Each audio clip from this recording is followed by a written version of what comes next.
All right, good day, everybody. It is Thursday, March 31st, 2022. It's the last day of March. Welcome to Headline Hits with LW. Let's dive right in. Some unique things to talk about this morning. Um, let's talk about the Army real quick. We've talked about this a few times here at LWN. Army recruiting its numbers in face of recruiting difficulties. So they're reducing its numbers. I'm going to go over that here in just a minute. Now, they put out some things that I don't agree with 100%. I think we all have a good idea of why people are not responding to the recruiting and joining the armed forces across America here, and it has a lot to do with mandates and restrictions and forcing people to do things that's unconstitutional. That's my opinion.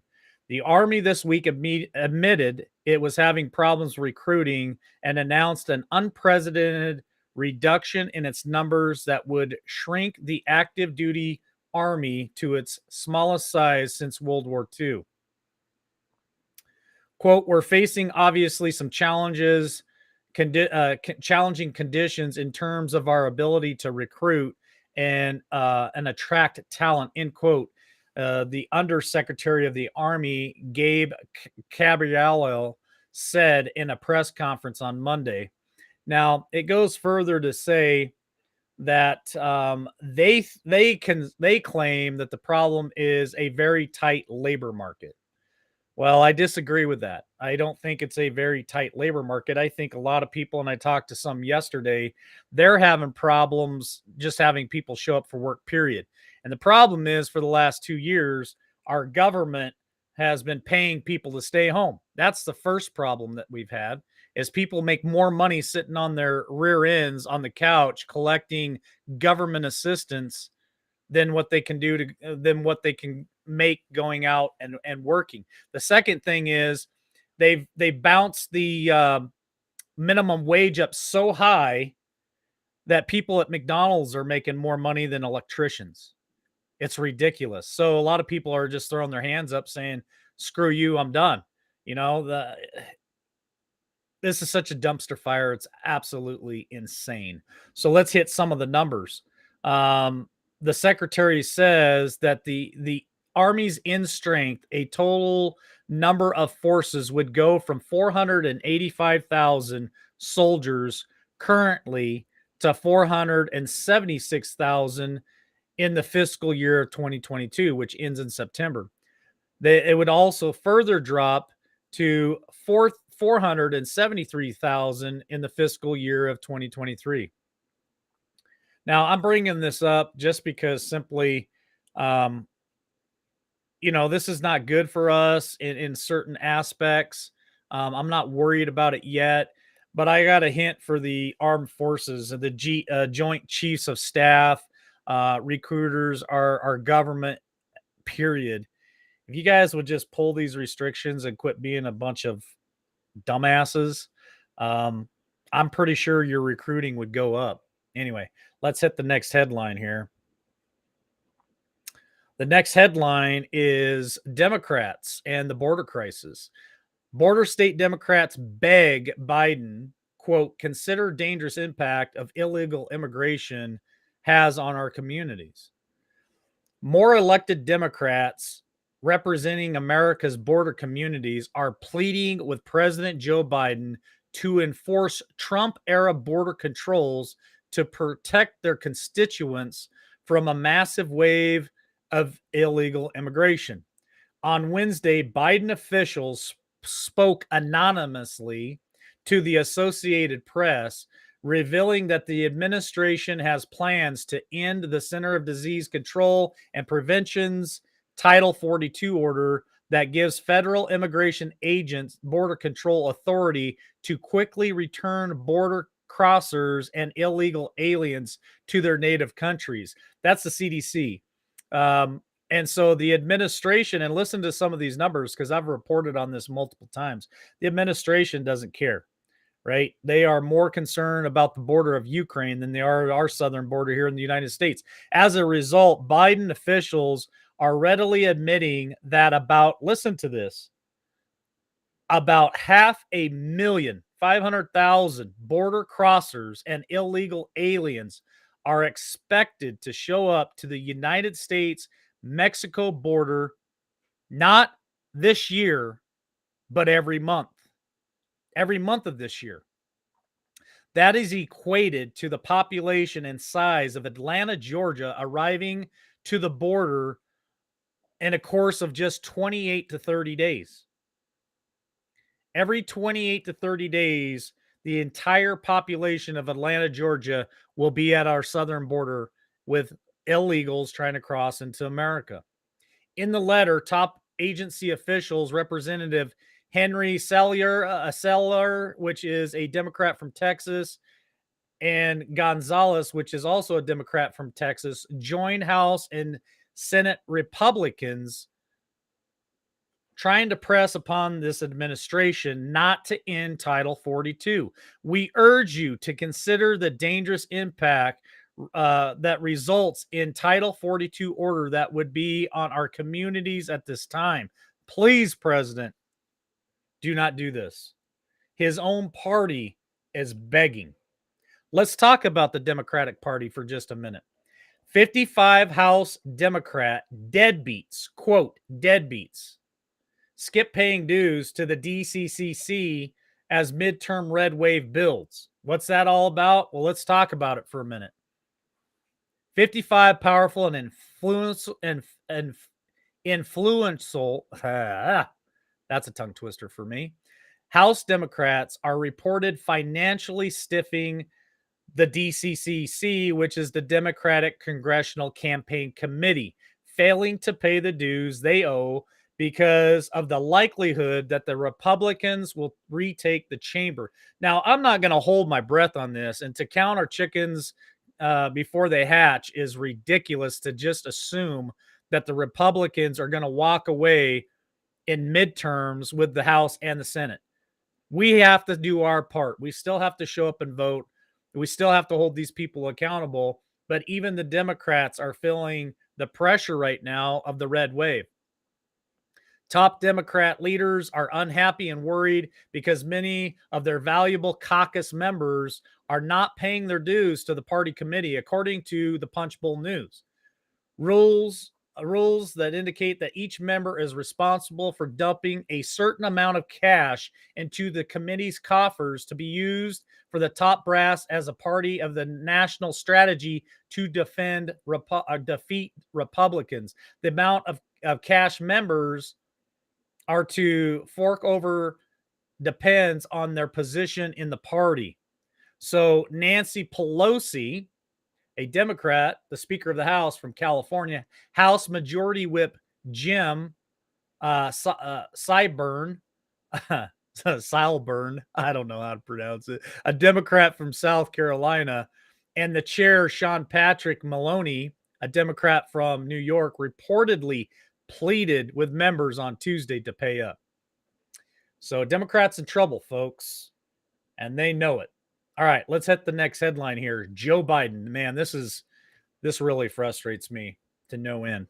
Joe Biden applauds transgenderism with a launch of a new X gender marker. Listen to this ridiculousness. President Joe Biden will publicly get behind Transgender Day of Visibility on Thursday by introducing a new universal gender marker. Can't make this stuff up. AP reports fresh measures aim to opening federal government to transgender people, including a new X gender marker as a U.S. passport applications beginning on April the 11th. The new Transportation Secretary Administration scanners that are gender neutral are also planning a part in the administration-wide embrace of transgenderism and LGBTQI plus one alphabet Rico Suave 123, whatever all those numbers add up to that they're issuing for people. I mean, they just keep adding that. I mean, it's the whole alphabet. It's ridiculous what they're talking about here. But anyway, So they are really pushing this transgenderism, which, in my opinion, is also transhumanism as well. It just goes on and on and on with this administration. So instead of protecting our southern border, instead of eliminating all restrictions, instead of getting our economy back on track, we're worried about transgenders in government positions. You know, if you look back to the Obama administration, one of his biggest accomplishments of 8 years was making transgender bathrooms. Doesn't this sound a little familiar? All right, let's talk about Arizona, because Arizona is actually doing something about it. They're not putting up with it. Like this guy, dislike this guy, hate this guy, love this guy, I don't care. The Arizona governor, Doug Ducey, signs bills protecting women's sports and unborn babies. Arizona Governor Doug Ducey, a Republican, signed several bills into law on Monday designed to scale back advantages in racial transgender activism, as well as a 15-week abortion ban. We are fighting back. Certain people are fighting back, and I think we are winning on all kinds of fronts. You just don't see enough of it, especially if you're still following lamestream media. They'll never report on this because they are a propaganda machine. One bill pertaining to transgenderism effectively bans biological males from competing in women's sports, while another bill will restrict adults from transitioning minors into members of the opposite sex. Now, this is to protect the children more than anything. And I agree with it 100%.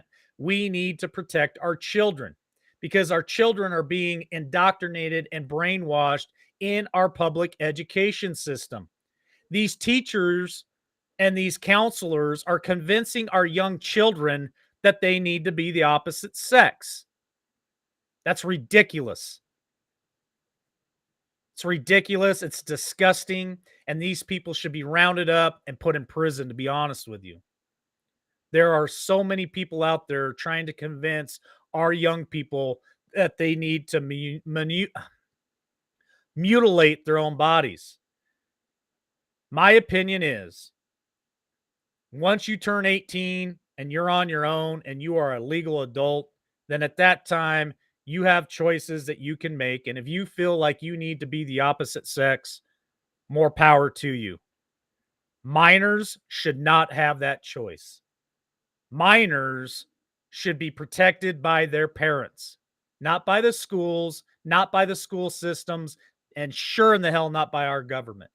Parents need to stand up for their children. All right, let's hit the next headline. Let's talk about Bidenflation again. I mean, this is what this guy is going to be known for his administration. Bidenflation. You're already tagged, brother. You are branded with this for eternity. Prices are rising even faster than we thought.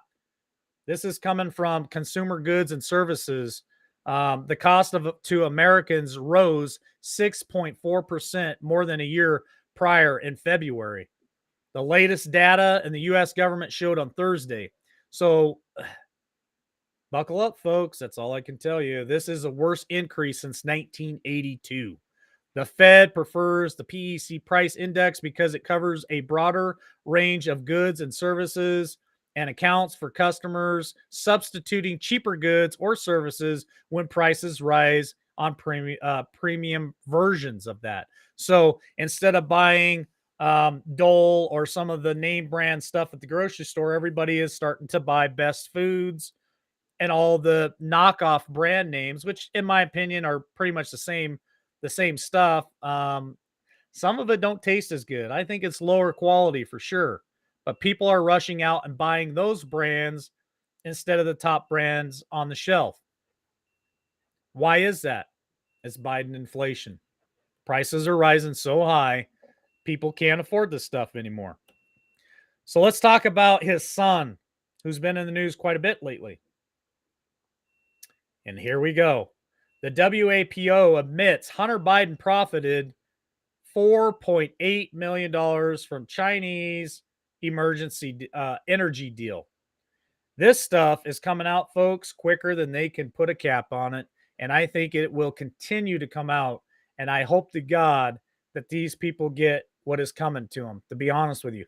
Hunter Biden profited $4.8 million in retainer and consulting fees from a Chinese energy company through 2017 and 2018, the Washington Post admitted on Tuesday.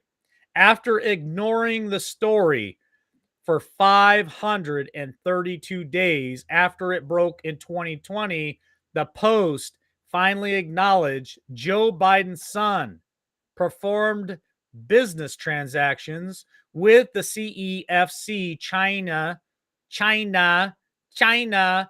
Energy for millions of dollars. Hunter's windfall follows years of rubbing shoulders with powerful international companies and individuals while Joe Biden was chair of the Foreign Relations Committee and as vice president during the Obama administration.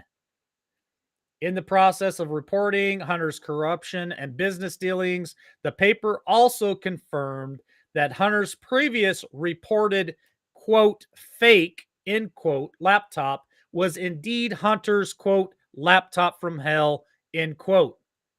The same laptop that establishment media falsely reported that was Russian disinformation over and over again. Remember that? Oh, that's just Russian disinformation. This is false. This is made up. What is the best word that they always use? This is conspiracy. Wrong.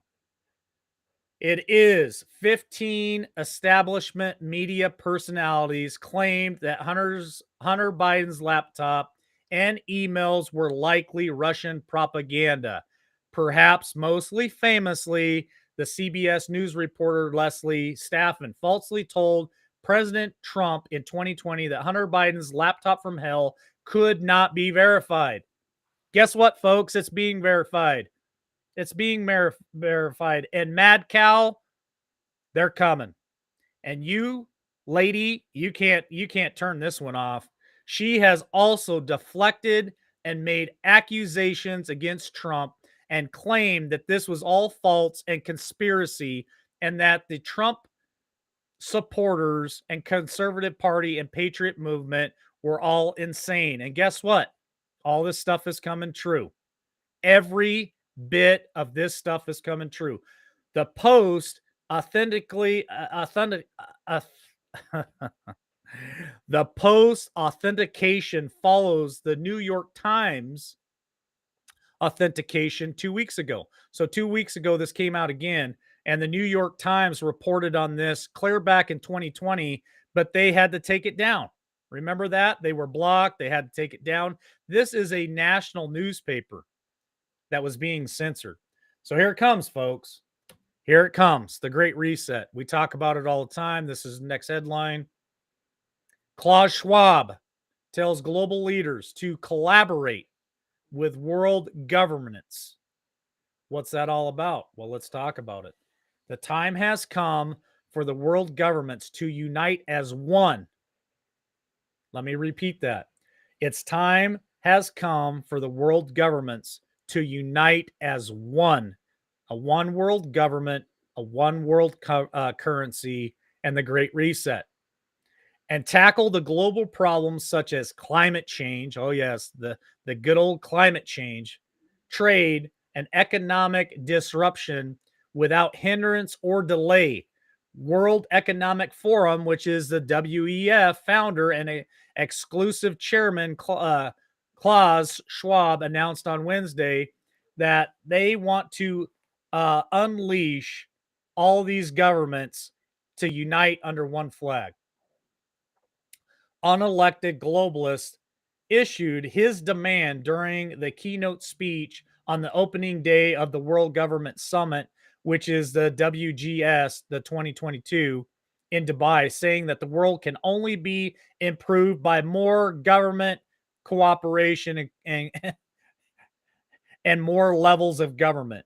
So these people want more and more and more government. He also called on policymakers for, quote, the Great Reset, end quote. There you go, folks. They're putting it right in front of your face. This is happening. You can pull these articles up anywhere that you want. They are really pushing for this Great Reset, and it's up to us to fight it. We can't allow this stuff to happen to us, right? All right. Well, that's it for today. Thanks for joining us. Um, Ladies of Liberty. Man, why am I having such a hard time today? I guess I'm excited. I'm going fishing, so I'm pretty excited about that. But Ladies of Liberty tonight, folks, come support them. We got Tammy the Hammer Nation, we got Mary Kay, and we have Scad Warrior 2. Come out and support them tonight. I know they have a great show planned for you guys. I will be back Monday morning at 8 a.m. Eastern Standard Time for Daily Devotions with LW. I hope you guys have a great weekend, and we'll catch you next week.